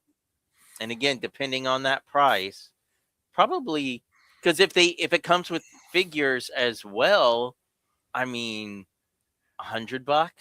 Well, 100 is, yeah, it's going to be more than 100. I mean, we're looking at, I'm thinking like $150 for this, because vehicles now, look, let's rewind real quick. And that's the most expensive retail price point that they've had is $100 thus far. Xania and the Chameleon is $60, and the Chameleon is a smaller vehicle than either of these. So if you're going to get 2 Xanias, whatever, that's $120. This, I'm telling you, I think $150. There's no way. There's no way I would. This, not to be a naysayer, but this may be when we finally discover what the breaking point is for the line. We'll see. I'll be curious to see what the reception is to this. And I'm sure Hasbro's curious as well. Oh, Brett has a good point. Maybe they're cutting back on the character-inspired accessories for these figures. Oh my gosh. Thankfully, we are able to leave that phrase behind. Well, put up Carlos's comment there. So Carlos Salinas says figure with vehicle were $54.99. And the operative word there is were. As we just said, Xania is $60, and the Chameleon is a smaller vehicle than either of these. So this set at least $120, but I don't know. We'll see. Yeah, but they don't price things according to how much tooling. Yeah, that's what I was going to say. There's no new tooling involved in this. This is all just repaints, but again, they don't take that into account typically. Right. They should. Hey, we'll see. Maybe even if this is 110 for all of this, it's still a pass for me, because that ATV for me that ATV is just completely unappealing. All right. Well, moving away from Hasbro, and on to Super 7, who also had really more of a pre-Toy Fair presentation, but a lot of stuff that we got to talk about, starting with the new Reaction Plus wave. And Dana, our first, I guess, modern era now encompasses classified Reaction Plus, our first modern era October Guard figure. And something we'd speculated on of whether or not they would ever do October Guard again. Well, and specifically named as October Guard. Mm-hmm. So very exciting. Great start to October Guard. Disappointing to see the silver rivets still there. I don't understand what they're thinking. But otherwise, figure looks great. A must-have. Another must-have for Reaction. And this is the first time this has ever been done in this style. Like yes. We've never gotten a Dana in this Sunbow look. Yeah. We got a weird this is the best we can do with the parts we have Dana years ago. But now this is a full-on, like, excellent. Happy to see it. Next up, oh, look at that comic book Flash. Man, I wish he came with a potato and a potato peeler. And you shared that panel, and you're right. That is exactly what this looks like. But that white trim on the pads, the bright red hair, everything about this figure is just, it reminds me of how much I do want, because I was pretty okay with Super 7 just shifting to Sunbow and not worrying as much about the comic stuff, just because we got to make choices. But this Flash reminded me of how much I love these comic book designs and how much I do want them to keep going with these. Uh-oh. Scale Model Joe's says Chicken Fried Toys has 1/18 scale potatoes. So. Tremendous. So yeah, another must-have, and really kind of the start of a new collection, because this is, to me, like the most comic accurate thing. I know they've done other comic looks, but this is really, you put this on the shelf and any Joe fan knows exactly where this look comes from. Well, my first thought when I saw this, like, ooh, if we're doing comic versions of the 013s, we need to get a breaker with a bubblegum accessory. Yeah. Well, and we need the red collars. Well, the stuff that they did, that Hasbro did with the comic packs. Mm-hmm. Like, I am 100% okay with them redoing all of those in Reaction Plus. Mm-hmm. Except for maybe the translucent Cobra Commander. I don't really need that, but they'll probably do it because that's exactly the kind of thing Super 7 does. Oh, good point. Throw up Nowhere Manchild. It's a big deal getting to actually call him Flash, too. Yeah, as opposed to Anthony Flash Gambello. It's just Flash. Well, and Super 7 hasn't had to do that much at all. Yeah, that's interesting. They somehow are managing to secure these trademarks. Yeah. Next up, a movie accurate Chuckles, which we've kind of speculated about. Speaking of which, the classified was not just Chuckles; he was Philip Chuckles Provost. So, yeah, you're right. It's interesting that they're able to release a Chuckles. Next time I talk to Brian Flynn, which hopefully will be soonish, I'm going to try and remember to bring that up. Got the shoulder rig, got the hand blaster. Looks awesome. I mean, we need him. Yeah, we just got to get our Law and Order and our, Law and Order and Tunnel Rat to get our rawhides. Movie. That is movie Chuckles, right? Yeah. Mm-hmm. Yeah. Okay. The pants threw me off for a second because I was thinking this might be a comic look because I didn't remember him having jeans in the movie, but I just looked up the art and sure enough, he's got those blue pants. I hope he's a little bigger. That's the one thing that I was a little bit disappointed on, was he wasn't a little bit bigger. We can't tell. Well, it's true, but I mean, I was thinking like a bigger upper body. Like, Not quite I Raymar, see what but you're saying. we've done that bigger figure already in Reaction Plus, and hopefully we'll get it again if we're getting October Guard. Got to get a horror show, right? He can't have this bug. No, and he won't, though. He won't. Let's see. And then rounding out this next wave, this wacky Valentine's treat of a troop, the Hydro Viper. And I meant to include the picture reference because somebody shared this with us, and I can't remember who it was, but it's from one of the European yearbook things. It's a European Hydro Viper look from the comics. I think possibly the most Super 7 choice Super 7 has made thus far. So obscure that the first few hours after this image was released, nobody I knew what it was. And that's crazy. I don't expect myself to know what all this is because my memory is garbage.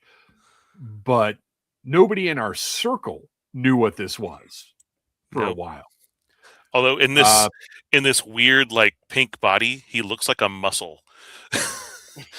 Oh yeah, his coloring is absolutely strange, but I'm here for it. Yes, and it means we'll probably get a recolor of this that looks, who knows, maybe a Deke version or something. I don't know. But it's weird. It's great. It's a must-have for me. And it's odd timing that we got a Hydro Viper announced right after we got announcement about a Hydro Viper in Classified. He does not have the weird hand, though, does he? No, it looks like he does. Look at that left hand. Okay. And look at the package art. I think that's splayed out hand. All right. Next up, well, let's just take a look. The USA 250 wave, similar to past waves they've done that were like Glow in the Dark or Tiger Force or Python Patrol or whatever, a wave of repaints and what I think people call pre-paints when we get a different version of a character before we get the standard version. Although with Super 7, what even is a standard version?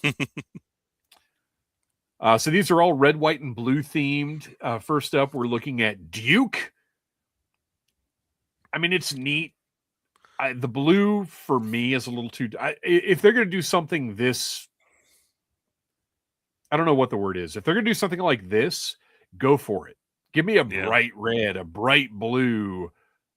These muted reds and blues aren't working for me. But to be fair, even then, I don't. At $25 a piece, like $100 for a set of 4 non-canon Joe looks. This just isn't. Not for me. Everybody saw this and just thought it was a Chuckles figure. Same thing in the chat. Well, no, in the chat, everyone is referencing that it is not a Chuckles. I get for full screen and not watching the chat. I do like the red, white, and blue explosion in the background. Like I think the design and the idea is neat. And if I could pay $60 and get the whole set, I'd do it. I see the red, white, and blue. I just think, it looks like a bomb pop, and now I want some ice cream. And they come with a little star-shaped stand, which is pretty neat. It's got the G.I. Joe logo on it. It looks like it's a little translucent stand. I mean, this is neat. This is the kind of thing Super 7 does, and you can take it or leave it. I do like the stands. Yeah, they're neat. And they're small. Like, they're not going to take up a ton of shelf space. I've got the Lady J, which is probably the most appealing out of all of them. Although, since they did this, a more standard version of Lady J, whatever that means, is probably coming relatively soon. Yeah, I saw some people complaining, why didn't they just do the regular one first? I was like, because it's Super 7 and we know we're going to get the other one sooner rather than later. Well, but it's not just Super 7. It's everybody. Literally, if you've been collecting toys in the past 30 years, how do you even ask that question anymore? Everybody does this. They release the weird color variation to get you to get the people who are like, well, I just want to have a Lady J. And then later, everybody does this. if you're still asking that question, you were either like just born or you have a worse memory than I do. Yep. Hey, look, I was excited to see the Tiger Force Bazooka, Recondo, and Outback because I knew, hey, in a year or so, I'm going to be able to get the figures that I want. Yes. So I mean, this one does look pretty cool. Like even though this is not a color that we've ever seen on Lady J, it is a pretty cool looking figure. Well, and I'm hoping too, because we are just still seeing renders, that these colors might look a little bit better in person. Sure. And then Snake Eyes, who I do again, I kind of dig the white visor with the red behind it. It's kind of cool looking, but it's not. Well, he needs more splashes of color on him. Well, they should have just done white on all of his stuff. Like, what, now you're being reserved? Yeah, or like do the red grenades on a white belt, or a white bandolier, something like that, just to make him pop a little bit more. Why couldn't they have done the camo like they did with Duke? Because Duke's shirt cool was originally just one color. Well, the why is probably because this costs a lot less. That's true. And then finally, Falcon, which was the one that was teased that we were all like, "What the heck is this?" Well, and actually, I like this figure. This is if I got to buy one of these, it'll be this one, because I think that he works because he's got that same camo pattern head to toe, and it kind of looks like almost like an urban camouflage version of Falcon. And yeah, with the gray accessories, the gray like webbing, I think works pretty well with him. I agree that this one looks the most like a variant that might have actually existed, but still just not anything I need. Again, unless they're doing something crazy and this whole set is $60 or even maybe like 75. Well, if it's some kind of special package deal, sure. But so it went up for sale. It went up for sale in the UK for $50 or £50 for the whole thing, which is more like $70-something exchange rate. Entertainment Earth put it up for $100 for the 4, and then immediately yanked it down because I don't think they were supposed to be selling it. It's not the first time Entertainment Earth has done that. No, it's not. It's not. And every once in a while, everybody does. Because if you remember, Big Bad accidentally put up the first Reaction Plus figures a little bit early, and people got orders in. I think it will never not amuse me now that the figures to celebrate America's 250th went for sale in the UK. Yeah. Right. Or here. Well, that's the world we're in now. And these are a little crazy. And from what I understand, these are going to go to Walmart first, but they'll eventually be a full release. I mean, for Super 7, but yuck. And finally, the last Super 7 reveal, and perhaps the most exciting, although I'm confounded. So this is the Comic Collector Series Cobra Commander. It includes a reprint of Marvel's G.I. Joe #1, the full comic, and it is Cobra Commander as he looked in that comic, which, like, really cool. Thrilled that they're doing this. But why isn't Flash part of this series? And how much is this going to be? Well, I'm wondering if this is a one-shot. And maybe that's the reason why Flash isn't part of this series, because I mean, how many? No, they referenced it as the Comic Collector Series. Okay. But yeah, I don't know. I can't imagine they're charging that much more for the comic pack. But I mean, I figured it would be at least $30, which is that's what I was thinking. Because comics now are $5 a pop. Yeah, that's what I was thinking. And if it's it's just a reprint of a existing issue of a comic, I think $5 extra is probably reasonable, but it'd be wrong. So okay, I agree that $5 extra is reasonable, but we're starting from the 25 that, boy, I don't love. Right. Like, that's the problem. Is our sense of value is getting so out of whack thanks to the Trump tariffs Like that Warbow, the Marvel Legends Warbow figure. That was top of my list of wants, but then it came out and it was $29.99, and I was like, well, never mind. I don't need that. I'll either wait for it to go down in price or I won't have it. And it hit $24.99 on Amazon. And I was like, sweet. And then I was like, no, wait. I still don't want to pay $25 for a Marvel Legends figure. And I was like, no, I'm not buying it. And then it went to 21, and I was like, all right, I'll do that. So I've got my Warbow now. But that's what you've got to remember is like, this stuff shouldn't cost this much. It's hard to keep perspective when we have these constantly raising prices, changing our idea of value. Look, it's a really insidious thing. The regular classified release figures are 40% more than they were 5.5 years ago when they first went for sale. Well, we did this math a few episodes ago that it's anyway, we don't want to get sidetracked. We had plenty to talk about this episode, but everything is too expensive. We'll just say that. And I believe that wraps up Toy Fair news, which it's funny. It feels, in a weird way, it feels like there wasn't a ton, but it was all pretty good. Like as critical as comfortable as I was being very critical about certain aspects of it, overall, there's a lot of awesome stuff we just talked about. Just so much of it was shown before Toy Fair that only a few pieces weren't. So I think that's why it feels like, wow, there's not, like if the turtle stuff had not been leaked early, because obviously that was a leak, that would have been, oh my gosh.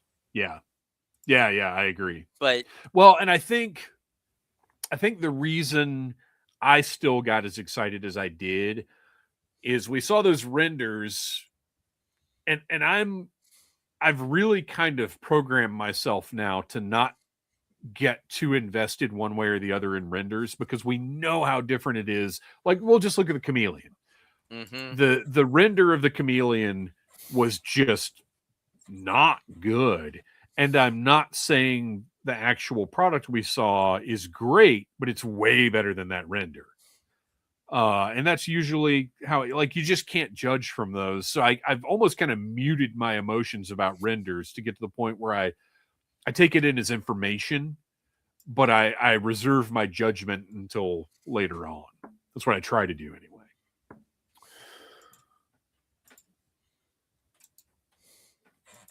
So out of all of that, what would you guys say was your favorite thing?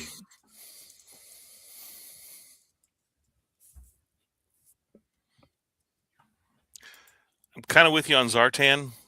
I mean, well, we'd seen him. We'd seen Airtight. Like I said, Airtight was the figure that I've kind of been wanting the longest. I think he's the most successful offering from what we just talked about. Yeah. As far as just like, man, that's what I want. Like he just nails it, right?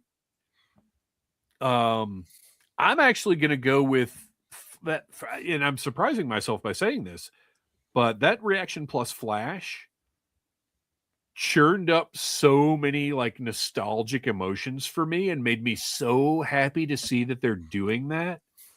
I think that was actually the most exciting Joe related reveal for me. And the Cobra, if they had just dropped the Royal Guard and we hadn't known about it, I think that would be my winner. But the fact that we've known about it for so long kind of dulled that one a little bit. Kristian, what was your favorite thing? Yeah, I think that's what makes it so difficult, because the stuff that would have excited me the most, we already knew, right? We had already seen renders. And while I like Sundown a lot, it's not, not mind blowing. I mean, honestly, and this is gonna sound kind of silly. I think my favorite thing is Bebop's Cobra tattoo on his belly. No, that's fair. That's fair because that's a nice little touch. Yeah, it's yeah. It reminds me of Roadhog from Overwatch. It fits the character, and now if I ever get a Cobra tattoo, I know I'm going to get it on my stomach. Thug life. Yes, big giant. Well, let's check in with the chat. We got a couple of people chiming in with their favorites from Toy Fair. Yes. So, well, first, Reverend Scott Stripling says, I think I'm going to finally start Reaction Plus. I want the comic-centric ones. Flash is dope. Brett White chiming in with Ninja Force Zartan, Dial Donello. I'm tired. Star Spangled Lady J. Nowhere Man Child says, I like best the next wave of four Reaction Plus figures, as well as Classified Airtight and Hydro Viper. I think that's about it. Yeah. And that brings us to everyone's favorite segment of the show, where we go to you, the Audible Army, to tell us what to talk about.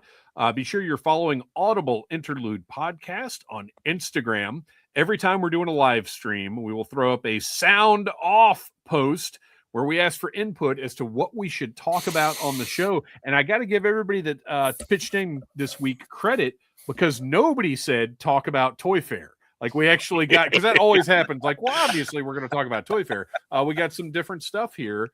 So it is time now for Sound Off. First up, and for a very specific reason, Todd5719 got priority in this week's Sound Offs. On Hasbro Palooza 2, that's right, if you name drop anything from Needless Things in the Sound Off, you will get priority choice in your answers. And Hasbro Palooza 2 is a Needless Things podcast episode that you can find wherever you get your podcast, or here on the Needless Things YouTube channel, where myself, Kristian, our head of research, Ryan Schweck, and Jonathan Davenport got together, which, by the way, Jonathan Davenport, heck of a guy. If you don't know, well, he does lots and lots of stuff, but he designs wrestling gear for Cody Rhodes, New Day, lots of your favorites, but just the nicest guy in the world. So we got together and we had a second edition of Hasbro Palooza, where we picked our favorite things, some of our favorite things from the last 100 years of Hasbro products, and just talked about them and had a great time. So Hasbro Palooza 2, check it out. You talked about the Escape from the Death Star board game, which reminded me of the hours of playing the G.I. Joe Commando Attack game. Did any of you have it or any of the other Joe games? Anyone that you would want to see updated and reissued? So yeah, I actually do. Now, I didn't have any G.I. Joe board games when I was a kid. I don't know why. Well, most of my board games were things that my granny picked up at like garage sales and stuff. But I now own the Adventure board game, the Commando Attack game, the Cobra Battle game, and of course G.I. Joe Monopoly, which I think everybody who was alive in 2009 bought a copy of that. I have so many branded Monopoly boards that have never been opened. It's terrible. I mean, it would make the most sense to update I think the Adventure board game is the one where you were supposed to use the like it included game pieces, but you could use the figures with it. That was the Commando Attack game. Oh, that was Commando Attack? Okay. Yeah. Which like, I didn't would own, make sense but I played it a lot. And have a couple of, like, it would be a great thing for Super 7 to do and include, a couple of figures with it. I mean, I can't imagine how much it would cost, because that is an elaborate game. Like, it actually has environments and stuff. Like, yeah, I'm looking at it. Like, you build tents and and they have the three emplacements on either side with a POW camp, and it's actually like a pretty clever strategy game. Oh, it's a great game. Yeah. Yeah. Like it's very like similar to like a classic like strategy board game. but with GI Joe characters, and using the 2 dice and everything. So it was a lot of fun. The rules actually get kind of complex, and there's apparently I saw a YouTuber when it reminded me when I was saw this. I went and looked at somebody's review of it, and there have been some like house rules that people have created, like with giving characters special abilities. So that's something that I think they could actually explore if, say, Super 7 was going to do this. Like so. Like say Storm Shadow has like twice as likelihood of like escaping from the POW camp if you roll a certain number or whatever. Oh, like, yeah, things like that. So, yeah, kind of make it a little more interesting and probably move things along as well. Yeah, but I love the fact that it had those GI Joe figure stands that also held the little cardboard, because I think even though I never owned the game, my friend Chris did, who also had the flag that I envied. I think some of his figure stands wound up in my collection, so I still have a few Joe figure stands with the little card holders in there too. Kristian, did you have or play any of these? I did not have any of the board games. So I'm gonna save my comment for the second part of his question. Oh, well, we'll go ahead. Oh, go ahead. Okay. So what would I like to see updated and reissued? Well, in this era of phone gaming and retro consoles, I would love to see the G.I. Joe Cobra Strike game from the Atari 2600 redone, where you just run back and forth across the screen shooting at a giant Cobra head. Just put on just like a watch. Yep. So I feel like I've got to mention this. I've seen a couple of comments about the ads. So StreamYard has a new feature where you can set that. YouTube, it is a pain the way that the ads are set up. Like you have to go manually add ads or turn ads on for everything that you post, and it's stupid. StreamYard has a new feature where you can turn the ads on from StreamYard, so you don't have the extra step of going to YouTube's dashboard to do it. I tried that, but it seems that the ads are maybe much more aggressive than they normally are. So I will not use the StreamYard feature, even though that makes us more money. I will not use the StreamYard feature going forward. I'll go back to the old way of putting ads in here. Next up, Ed at the Beach. What is your favorite non-comic book G.I. Joe story? And I have a feeling we might have the same answer for this. I don't know. I mean, the first thing that always comes up when this question arises is Worlds Without End. I mean, that's mine for sure. That 2-parter, it's everything you love about G.I. Joe, but also like a little, it's wild that Sunbow did that. It just is. I would say that's a top 3 for me, but I still am partial to There's No Place Like Springfield. That was the one that, I mean, it also, both of those messed with my head as a kid. But I just, sorry, I'm maybe stealing your thunder because it's a shipwreck-centered episode, Kristian. But no, because because Kristian is going to pick something from Deep. Little does anybody know, back in 1978, Super Joe had a deal with Cookie Crisp, and there was an Invader comic included in Cookie Crisp. Well, that would be a comic book, though. An Invader flip book. So my, because mine would change no matter what, very frequently. And right now, because last week it had popped up in one of my playlists again, my favorite non-comic book G.I. Joe story is told in the form of a song, The Ballad of G.I. Joe. Oh, yeah. Because solid. I have listened to it every single day, multiple times every day for like the last 2 weeks. It's kind of my new hyperfixation. Oh, you know what? I gotta change mine. Because as acknowledged and approved by the author, our table read of Special Mission Brazil Redux is my favorite non-comic book G.I. Joe story. Available on this channel. So yeah, actually that's my favorite because we were part of it. Silent Interlude. I want to talk about 1992. We got new versions of Destro, Firefly, Gung-Ho, Zap, Stalker, Wild Bill, and Storm Shadow with Scarlet and Zartan on the way the next year. A lot of heavy hitters character-wise, some of whom we hadn't seen since the first few years. At the time, I was disappointed by how much they strayed from their original design since I didn't have access to buying vintage figures. Who do you think had the best new versions from that era? I think Firefly had the best mold if you can ignore the hat brim. Silent Interlude, this happens from time to time. This sound off is so good, we're going to do a full segment on it next week. America's Elite 1992 coming next week. So tune in for that. And closing us out, the newly promoted Wreck Ship. I recently went over early 2000s new Joe characters with Joe ARH 42, and we discovered that the Cobra Claws commander was the leader of both the Cobra Choir and Glee Club. Pick a favorite named Cobra character and what club they'd be overseeing as part of Cobra's Cannon Fodder Enrichment Program. Noel, did you have an opportunity to think about this one? I mean, I didn't have to think.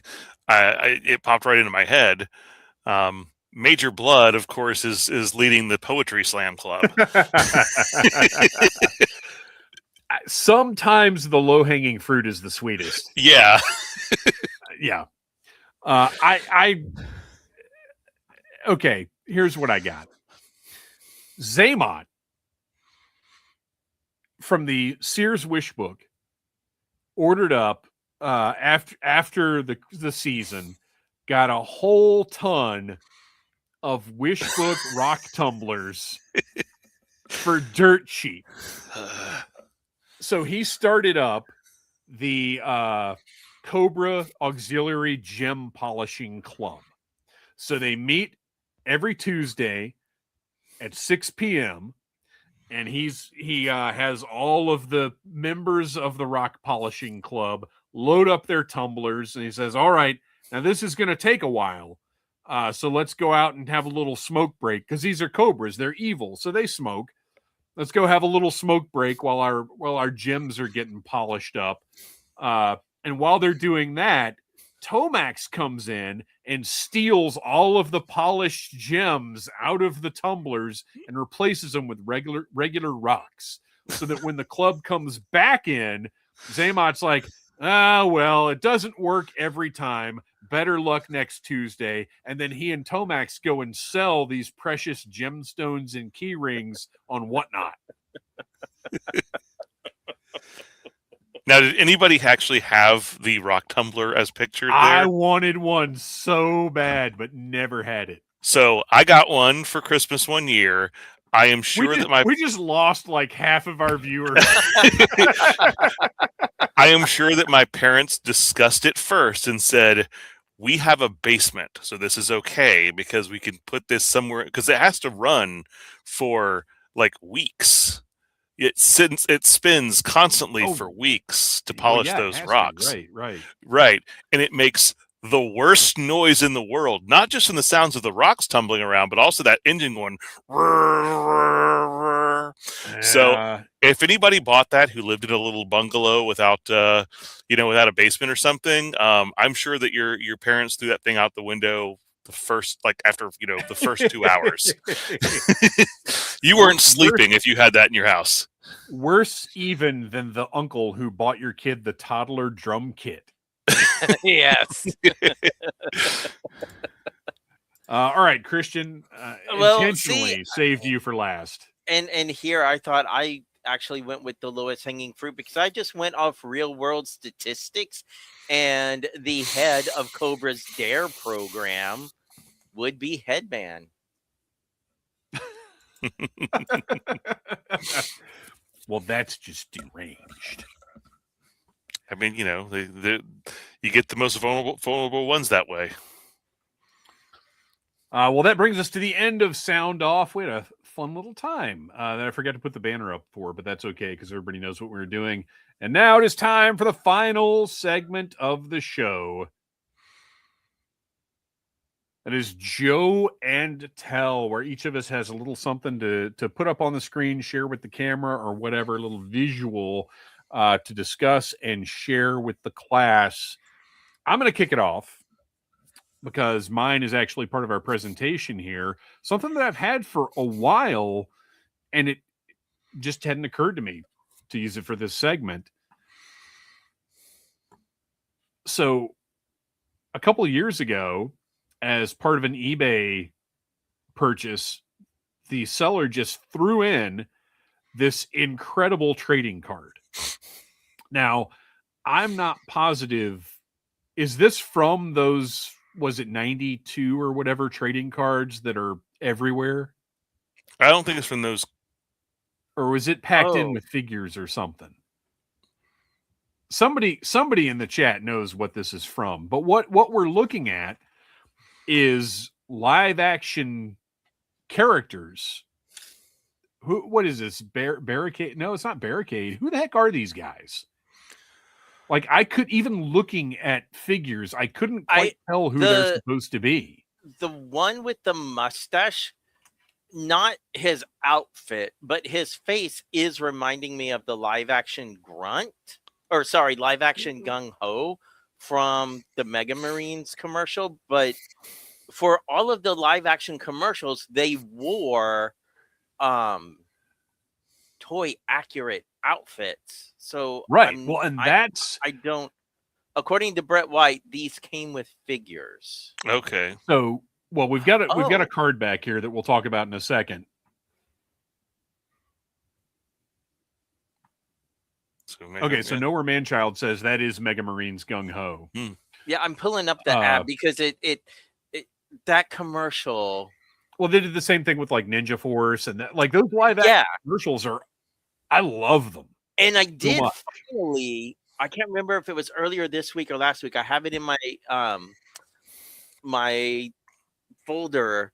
I did finally find information on not necessarily the studio that worked with them, but on one of the like creative input people for them. So I'm hoping eventually I'll be able to have a deep dive on because these live action commercials are just freaking bonkers. Yeah, they're so this look is so cool. I really dig it. And then we've got the back of the card is very exciting. G.I. Joe Mission Search and Destroy. And it says right here, G.I. Joe Mega Marines. Mega Marines were formed for one specific mission: to repel and destroy Cobra's mega monsters. These biotech fighters feature a revolutionary bio armor that's a breakthrough in biomechanical armament protection. Bio. It will aid them in finding and destroying the Cobra outpost that hides Cobra's doomsday weapon. The battle is fierce, but the Mega Marines have the strength, intelligence, and firepower to get the job done. But my favorite part is at the bottom here, there's a G.I. Joe collector's tip. Develop a collecting strategy, such as collecting by year, theme, size, character, rank, military branch, etc. Every collection is unique. Like, that's really cool, and it's a specific reference to collecting. Yeah, well, and it's kind of bizarre for 1993 because we didn't really think a lot about like toy collecting at that time. So yeah, I just thought this was a cool little thing, and I need to find the rest of them. And Toylanta is right around the corner, so I'll be keeping an eye out. Toylanta, Joe Fest, Joe Lanta. That's the triumvirate of where I know I have to like focus things and have money ready. The trio of Georgia Joe shows. Real quickly, JJ Chandler says, put this into Google trading cards, search and destroy number 4, or put this into Google trading cards, search and destroy number 14, and look for the Yo Joe link. Was it an Iggy Pop figure. All right. Kristian, what you got? I actually do not have anything because I got home way too close to this starting.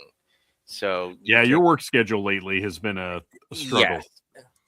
We will excuse you for this week. Next time, though, I expect nothing but amazing. Yeah. To share. Honestly, you could just pull that Invader that's right behind you out and be like, "Look at my Invader again," and everybody be like, "Yeah, that's fine." All right, Noel, what do you got? So mine actually, this was. You guys seem surprised when I, shared this just privately with you guys a couple last week.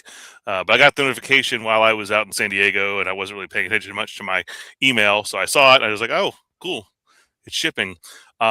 I did get the first of my Operation Recall figures. This is General Mortefero, who is the the Orthrus commander. And he looks fantastic on the package. The figure looks great in the package. We got our nice cross cell in the back showing all of our other figures. We got our file card.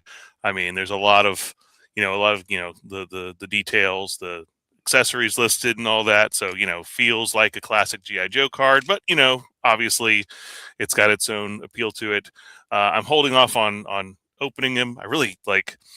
I love the way this looks in the package. So it's one of those things where it's like, I don't want to open this figure.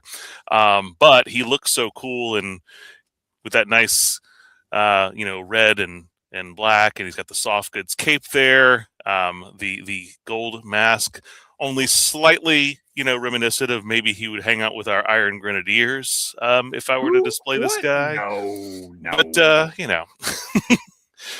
But yeah, so I'm looking forward to getting the other ones. This was one of the wave ones. I think the second wave is coming out in it's imminent. June.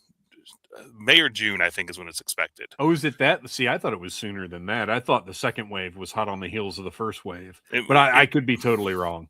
It might be. I think I just remember seeing the email in one of the recent one of the updates in the most recent emails, and I thought it said May or June is when the next wave's expected. But still, yeah, these are fantastic. So hopefully, if you've ordered these, you've gotten some of your first wave figures already, and there'll be more to come. Yeah, I got two of the Reaper because I wanted one to open, and then I'm going to have Chris sign one at Toylanta because I just really dig having figures signed by the creators. Well, and I think Carson might be there, but it will certainly be at Joe Fest. So yeah, I might just get everybody. Doug Hart has been around a lot. Oh, since I was only showing, I wasn't really telling. For those who are not watching the live stream right now, this is the Operation Recall first wave. I don't think I even mentioned that yet, but possibly not. That happens to all of us. Well, that is all the show we've got for you this week.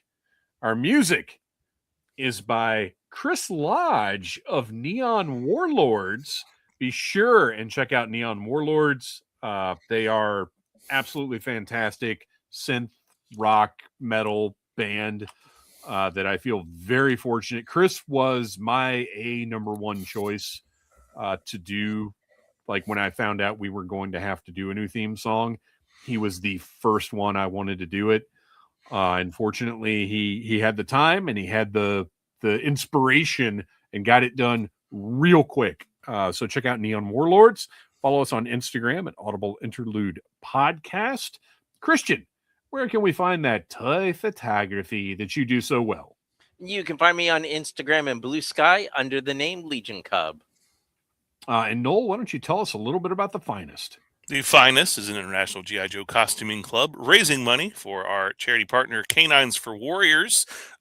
We will have a table at Toylanta coming up in just like 5 weeks from now, which blows my mind.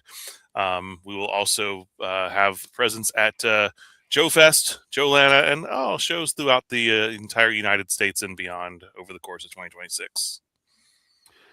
You can catch us live again on the Needless Things YouTube channel on March the 2nd. Until then, yo, Joe. Cool.